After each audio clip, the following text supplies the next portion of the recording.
I knocked up a girl at 15 and had to pay her to keep the pregnancy. She cut all ties and I took care of the kids. Now she wants to get back into our lives. When I was 15, I went to my first party and ended up losing my first time to a random girl. Soon after, I found out she was pregnant. She wanted to terminate, but when my parents found out, they were against it, and they ended up convincing her to keep the pregnancy, and in exchange, we agreed to pay her for it, let her sign away her rights, and never bother her again about the matter. And that's what happened after my twin boys were born. She signed away her parental rights, we paid her, and we never bothered her again. We were well off, so I had a nanny, and it never hindered my education. In college, when I was 22, I met my now wife, Hannah, who was 20 at the time. I instantly fell in love with her. She was beautiful, very smart, and oddly skilled with knives. She was caring, and after some time into our relationship, I told her I had kids, and she was fine with it. Later in our relationship, she met the boys, and they quickly fell in love with each other. We got married at 25 and 23, and she moved in. The boys loved and cared for her.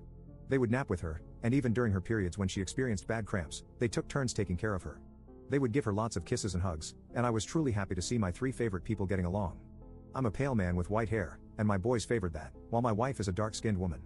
Once, my wife dropped off the boys, kissed them, and their classmates picked on them for having a dark-skinned mom. In retaliation, they claimed she was their nanny. We discussed it, and my wife chose never to accompany them to school again. My wife has always dreamed of taking a trip with her kids, a dream she's had since childhood when she went on such trips with her parents. She told me about it, and we went together to visit the place first. She hadn't seen it in a long time and wanted to make sure it looked the same as she remembered. Additionally, she wanted to avoid any trust issues since the last time she suggested a place she used to love, we ended up in an X-rated place for disabled people. She was even more excited to take the boys, and she made matching clothes for them, with the boys helping her. 5 months ago, I celebrated my 7-year wedding anniversary with my wife and posted about it. It was great until one of my kids' classmates found it and showed it to the rest of their class. As a result, my boys started getting picked on for having a dark-skinned mom. They were lashing out at my wife, saying very racist and disrespectful things to her.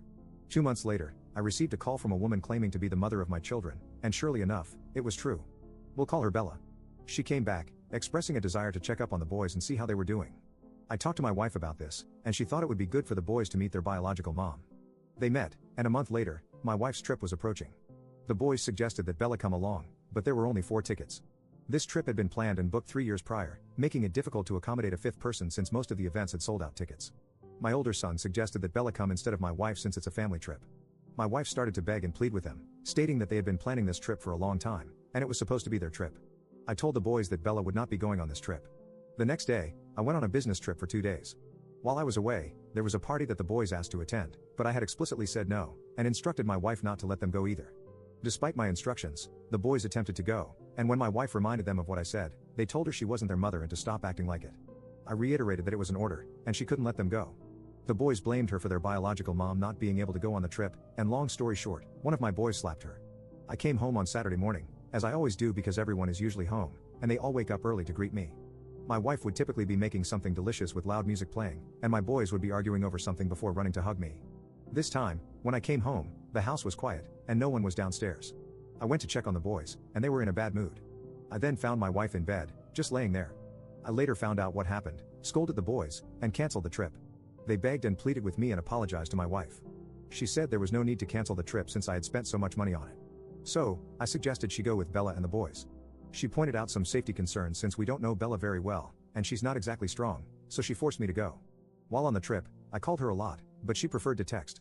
A week later, we got back and noticed the plants were dry, even though my wife prides herself on her garden. The inside looked exactly as it was when we left. I checked our house alarm system and noticed the door hadn't been opened since it closed when we left.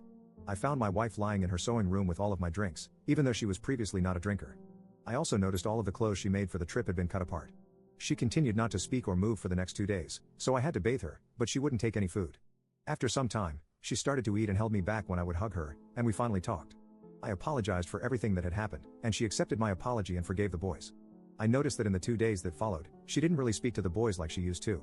She hadn't hugged them, kissed them, or made any cute comments about how much she loved them. A Friday also passed, and she usually has game nights, but she hasn't. I confronted her, and she told me she wasn't their mother, and her job was to make sure they were taken care of, and she wasn't hurting them in any way. It has been like that since. The house is quiet, our relationship is back to normal, and she's affectionate towards me and everything, but she's not like that with the kids. A backstory about my wife: she has always wanted kids. She specifically wanted only 2 kids because she didn't want to drive a minivan. Before we got married, we talked about having kids, and she told me she didn't want any since she already had 2 boys. I asked twice after that because I make enough, and we have a 6-bedroom house, so it wouldn't be a problem. But she gave me the same answer, telling me she already has 2 kids. Today, she told me she wanted a baby. I feel if I do agree, she will completely let go of the kids we have now. How should I go about this? Update 1. I followed the advice that everyone suggested. Here's an explanation that I didn't have before. Last school year, the boys took a trip to DC where they stayed with their friend whose uncle was dating Bella. They talked, and Bella told them how she had been looking for them, missed them, and so on. Everything was going well, they were telling her about their lives and how they live, basically sharing how well off we were.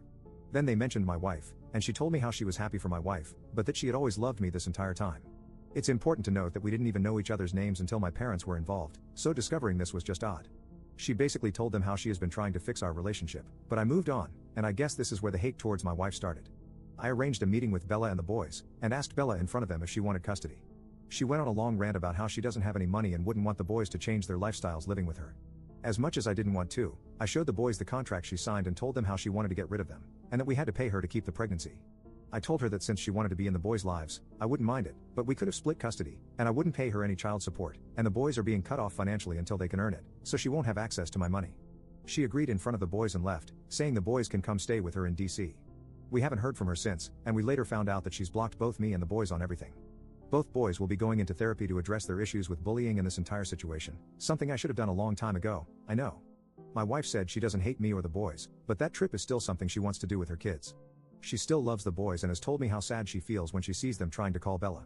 I know that right now, they just want to be held by her, but I don't think that's something my wife wants to do, and I'm certainly not going to make her. I'm sending her to Florida for the moment, so she can be away from this, and we can get therapy. Hopefully, when she's back, she will feel a difference, and we can move on from this for something better.